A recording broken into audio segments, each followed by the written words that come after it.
नमस्कार मुन्स किचेने सकलके स्वागत। आज आमी आपनादेर संगे शेयर करब माछेर माथा दिए लाउ चमत्कार।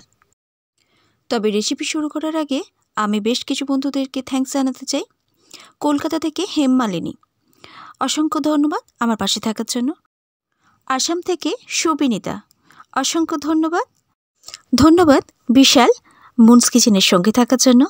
अंजना पाइश और Lakshman Gawil lot of thanks.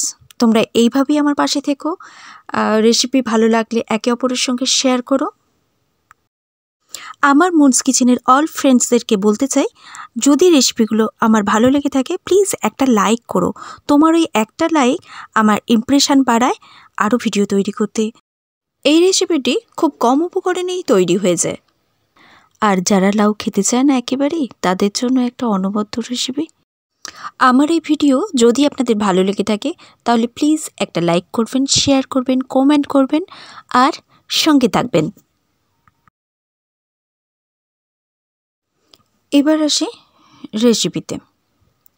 প্রথমেই আমি নিয়ে নিয়েছি এখানে এরকম মাঝারি সাইজের দুটো লাউ একদম কচি, সেগুলোকে পিলার দিয়ে ছুলে নিয়েছি, একটু একটু খোলা রেখে দিয়েছি। একেবারেই কচি, এর মধ্যে কোনো পাকা দানা নেই, সেটাকে আমি গ্রেটার দিয়ে গ্রেট করে নিচ্ছি। সম্পূর্ণটা গ্রেট করা হয়ে গেলে আমি একটা স্টেনারের উপর রেখে দিচ্ছি যাতে এক্সট্রা জলটা একটু ঝরে যায়। এদিকে নিয়ে নিয়েছি একটা কড়াই, গ্যাসের মধ্যে বসিয়ে নিয়েছি, তার মধ্যে দিয়ে নিচ্ছি পরিমাণ মতো সরষের তেল।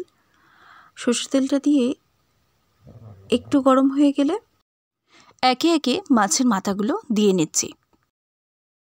আমি এখানে ইলিশ মাছের দুটো মাথা নিয়ে নিয়েছি। আপনারা চাইলে ইলিশ মাছের জায়গায় অন্য মাছের মাথাও ব্যবহার করতে পারেন, তবে ইলিশ মাছের মাথা ব্যবহার করলে এর টেস্টটা আমার মনে হয় আর একটু ভালো হয়। আমি এখানে লাউয়ের কোয়ান্টিটি হিসাবে ইলিশ মাছের দুটো মাথাকে চিড়ে নিয়েছি।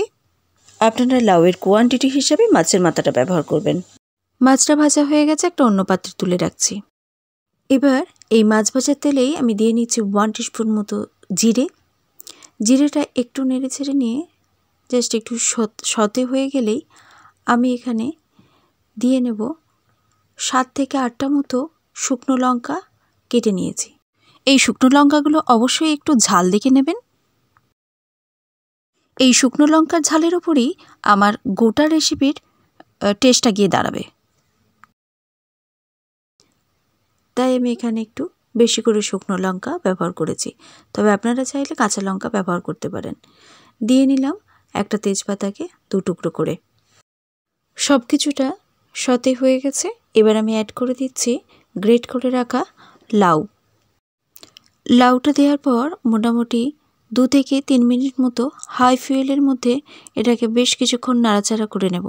নাড়াচাড়া করার পর আমি এখানে অ্যাড করে দেব 1 টিস্পুন মতো হলুদের গুঁড়ো। হলুদটা দেওয়ার পর আরও মিনিট 5 এটাকে নাড়াচাড়া করে নিচ্ছি। মিনিট 5 নাড়াচাড়া করা হয়ে গেলে আমি এর মধ্যে অ্যাড করে দিচ্ছি 1 টেবিল স্পুন মতো জিরে গুঁড়ো। জিরে গুঁড়োটা দেওয়ার পর আরও মিনিট 2 নাড়াচাড়া করে আমি দিয়ে নিচ্ছি এখানে 4 পিস যে মাছের মাথা ছিল তার মধ্যে 2 পিস ভেঙে আমি এর মধ্যে অ্যাড করে দিচ্ছি। এটা দিয়ে বেশ কিছুক্ষণ লাউয়ের সঙ্গে কষিয়ে নেব। মাছের মাথাটা দিয়ে আমি লাউটাকে কষাতে কষাতে আমি দিয়ে নিচ্ছি এর মধ্যে স্বাদ মতো নুন। নুনটা প্লিজ যে যার স্বাদ বুঝে দেবেন। নুনটা দেওয়ার পর আরও বেশ কিছুক্ষণ কষিয়ে নিতে হবে। দেখুন লাউয়ের থেকে বেশ ভালো ধরনের একটা জল বেরিয়েছে।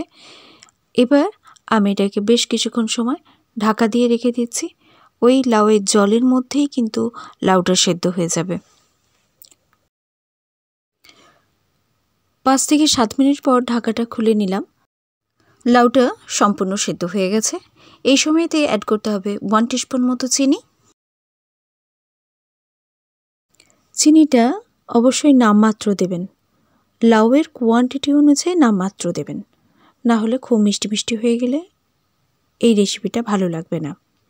বেশ একটু ঝালঝালি এই রেসিপিটা ভালো লাগে।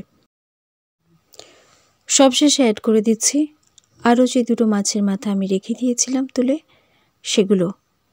তৈরি হয়ে গেল আমার ইলিশ মাছের মাথা দিয়ে লাউ চমৎকার। বাড়িতে অবশ্যই এভাবে একবার বানিয়ে খেয়ে দেখবেন, আর অবশ্যই জানাবেন রেসিপিটি আপনাদের কেমন লেগেছে। যারা আমার চ্যানেলে একেবারে নতুন বন্ধু, তারা অবশ্যই সাবস্ক্রাইবের অল বাটনটি টিপে রাখবেন, যাতে আমার রেসিপির প্রত্যেকটি নোটিফিকেশান সবার আগে আপনার কাছে গিয়ে পৌঁছায়। ধন্যবাদ আপনাদের মূল্যবান সময় থেকে আমায় একটু দেওয়ার জন্য।